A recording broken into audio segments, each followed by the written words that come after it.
दरवाजे पर दस्तक और दरवाज़ा खोलते ही सामने दिल्ली पुलिस और दिल्ली पुलिस के वो 5 सवाल जिसमें से 2 सवालों का जवाब देने में ज़्यादातर लोगों को हिचक हो रही है। आखिर दिल्ली में ये चल क्या रहा है पिछले कुछ दिनों से, इन सब पर बात करेंगे। नमस्कार, मैं हूं आकिल और मेरे साथ मौजूद है शिवांग माथुर जी, जो कि दिल्ली में रोहिंग्या, बांग्लादेशी या दिल्ली पुलिस जो स्पेशल ड्राइव चला रही है, जिसकी इन दिनों चर्चा भी चल रही है। और ये समस्या कोई नई समस्या नहीं है, ये काफ़ी लंबी समस्या है जिस पर अब एक बार फिर से सियासी कहे या बवाल कहे, फिर से उठना शुरू हो गया है। तो सबसे पहले रोहिंग्याओं को समझ लेते हैं कि देखिए, रोहिंग्याओं को लेके दिल्ली पुलिस स्पेशल ड्राइव चला रही है।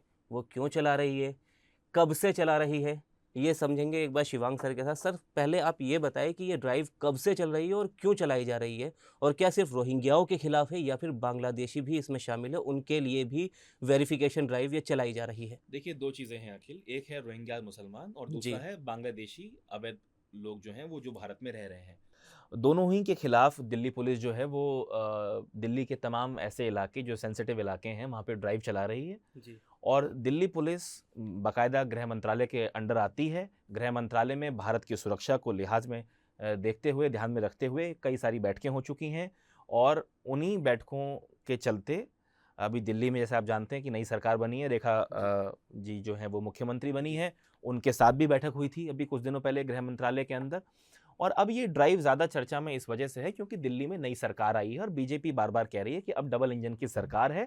तो जिन वादों को लेके, जिन बातों को लेके, जिन चीज़ों को उन्होंने मैनिफेस्टो के अंदर मेंशन किया था, जी। उन चीज़ों को इम्प्लीमेंटेशन करने का वक्त आ चुका है। तो ऐसे में दिल्ली की सुरक्षा, देश की सुरक्षा सर्वप्रथम है, भाजपा के लिए, केंद्र में सरकार के लिए, दिल्ली सरकार के लिए। जी। अब सवाल ये उठता है कि जो यहाँ अवैध रूप से रह रहे बांग्लादेशी नागरिक हैं या जो रोहिंग्या मुसलमान हैं, उन लोगों को आइडेंटिफाई करना ज़रूरी है।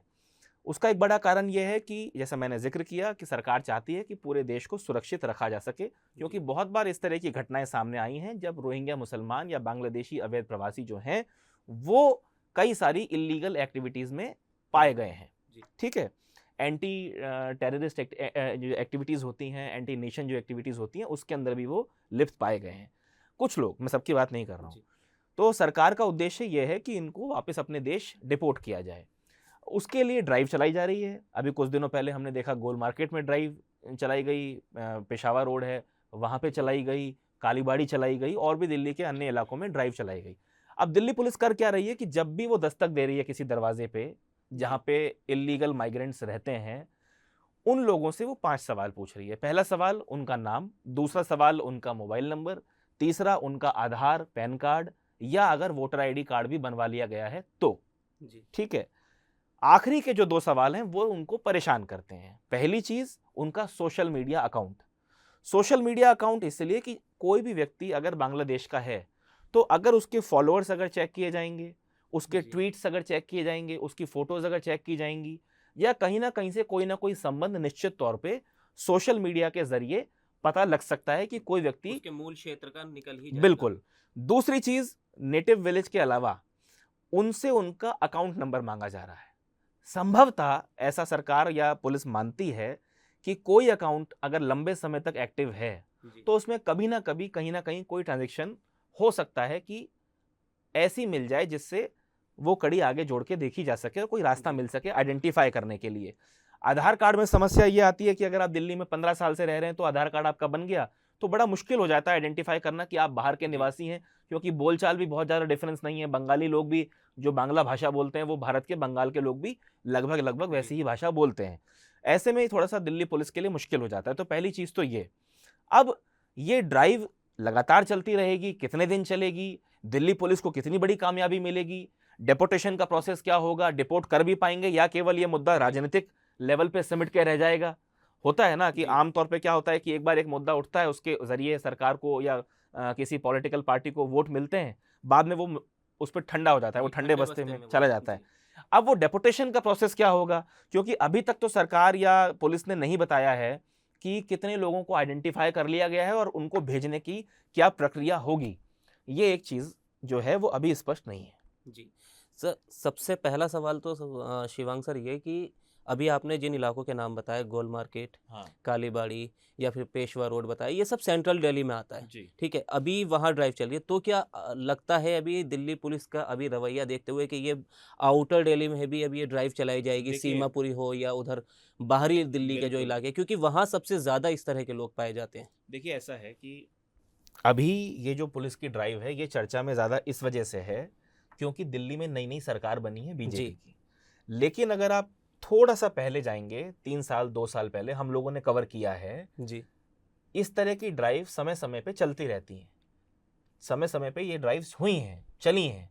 ये चाहे केजरीवाल सरकार के समय हो या कांग्रेस के शीला जी के समय हो। हालांकि शीला दीक्षित जब अपना विभाग और मंत्रालय छोड़ रही थी और दिल्ली की सत्ता से हट रही थी, जी। वही लगभग ये वक्त था जब रोहिंग्या मुसलमानों की समस्या और बांग्लादेशी मुसलमानों की जो एंट्री है वो ज़्यादा इंडिया में होने लगी।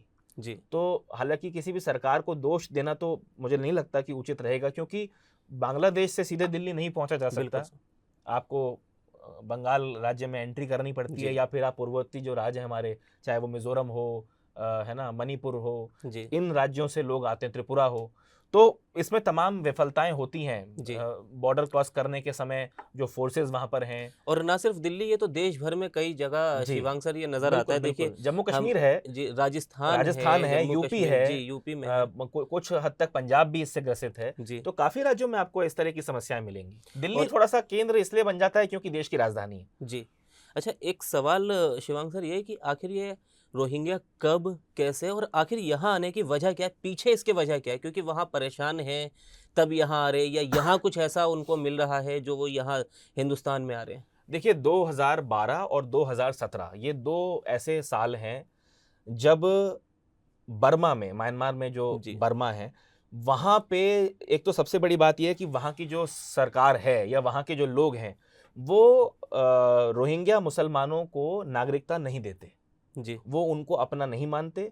वहाँ उनके ऊपर जो एट्रोसिटीज़ होती हैं, वो एट्रोसिटीज़ की वजह से उनके ऊपर जब भी उन पे जिस तरीके से जो जुल्म किए गए, उनको भगाया गया, तो वो लोग जब वहाँ से निकले जी, तो वो बांग्लादेश चले गए। बांग्लादेश में उनको प्रवास मिला।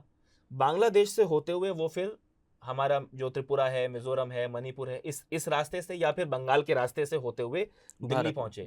फिर दिल्ली से वो राजस्थान, यूपी और जम्मू कश्मीर की तरफ चले गए और वहां जाके बस गए। दिल्ली में सेटल होने का उनका एक बड़ा कारण ये होता है कि यहाँ जो रिफ्यूजी ऑफिस है, यूएनएचसीआर का जो ऑफिस है, United Nations of high commission of refugees, UNHCR के ऑफिस में आके वो जो है वो अपना रजिस्ट्रेशन करवा देते हैं, तो कुछ हद तक उनको सिक्योरिटी मिल जाती है। वो ह्यूमन राइट्स के अनुसार होता है पूरी दुनिया में। तो वहाँ जो उनको सिक्योरिटी मिल जाती है, उससे कुछ हद तक उनको दिल्ली में एक तरह का जिसे कहते हैं कि शेड मिल जाता है सरकार द्वारा ह्यूमन राइट्स के बेसिस पे। दूसरी, क्योंकि दिल्ली एक बड़ा शहर है, यहाँ पे लेबर की ज़रूरत ज़्यादा है, यहाँ पे एम्प्लॉयमेंट ज़्यादा है, और आसपास एनसीआर भी है, साथ में जो सटे राज्य हैं वो भी काफ़ी विकसित हैं, चाहे वो यूपी हो, राजस्थान हो, तो वहाँ पे उनको जॉब अपॉर्चुनिटीज़ मिल जाती हैं। तो जहाँ जब जॉब अपॉर्चुनिटी होती है तो वहाँ पैसा क्रिएट होता है, पैसा क्रिएट होने से वो अपना एक छोटा आशियाना बना लेते हैं, सुरक्षित हो जाते हैं। और बहुत सारे ऐसे भी आपको लोग मिलेंगे जिन्होंने अपना आशियाना बनाया है, उनके पास आपको सारे डॉक्यूमेंट्स मिलेंगे, लेकिन उनका रजिस्ट्रेशन रिफ्यूजी वाले ऑफिस में नहीं है, यूएनएचसीआर जिसकी हम बात कर रहे हैं। तो ये क्या वजह है सर, ये कैसे पहचानेंगे क्या, और सब लोगों को पहचान भी पाएंगे या नहीं? देखिए, जो बहुत पुराने लोग हैं उनको पहचानना मुश्किल है, क्योंकि जो उनकी बोलचाल की भाषा है, जिनके बच्चे यहाँ पैदा हुए, वो तो यहीं के एक तरीके से। अब उस पर भी बड़ा सवाल है, क्या वो भारतीय नागरिक हैं या नहीं हैं, या वो उनके बच्चे हैं तो वो बांग्लादेशी कहलाएंगे या वो वहीं के लोग कहलाएंगे। दूसरी चीज़, यहाँ दिल्ली पुलिस के लिए भी एक बड़ा चैलेंज है कि दिल्ली पुलिस किस तरीके से उनको जो है आइडेंटिफाई करेगी और किस तरीके से उनको डिपोर्ट करने का काम करेगी, क्योंकि अब तक जैसे मैंने पहले भी जिक्र किया अखिल, कि इस मामले पे अब तक क्लैरिटी नहीं है कि डेपोर्टेशन का पूरा मामला होगा कैसे। जितनी चीजें हम सुनते आ रहे हैं पिछले 3-4 सालों से, चाहे वो सीए हो, एनआरसी हो, आखिर इसके लिए रिक्वायरमेंट क्या है? वो जो बेसिकली जो बिल्स लाने की बात लगातार सरकार कर रही है, वो ऐसे ही इलीगल माइग्रेंट्स को भगाने की बात चल रही है, डिपोर्ट करने की बात चल रही है, जो भारत के ऊपर कहीं ना कहीं, या भारत के राजस्व के ऊपर बड़ा बोझ है। लेकिन ये कहीं ना कहीं टफ ज़रूर होने वाला है दिल्ली पुलिस के लिए, क्योंकि दिल्ली में ना सिर्फ रोहिंग्या या बांग्लादेशी, बल्कि दिल्ली में कहा जाता है कि आधी से ज़्यादा आबादी वो है जो बांग्लादेश, उत्तर प्रदेश, बिहार, पंजाब, हरियाणा, सब जगह से आकर दिल्ली में रह रही है। तो उन सब लोगों के बीच रोहिंग्याओं को पहचानना एक बड़ा टफ टास्क होने वाला है ये दिल्ली पुलिस के लिए बिल्कुल, भी, बिल्कुल। और आगे भी, कि चाहे वो डिपोर्टेशन का प्रोसेस आ भी जाए, सरकार बिल भी ले आए, तब भी उन्हें आइडेंटिफाई करना काफ़ी मुश्किल रहने वाला है। तो खैर, अब क्या होगा ये तो आने वाला समय ही बताएगा, लेकिन इस पर हम आपको लगातार अपडेट देते रहेंगे टीवी 9 डिजिटल पर ही। आप बने रहिए टीवी 9 डिजिटल के साथ। शुक्रिया।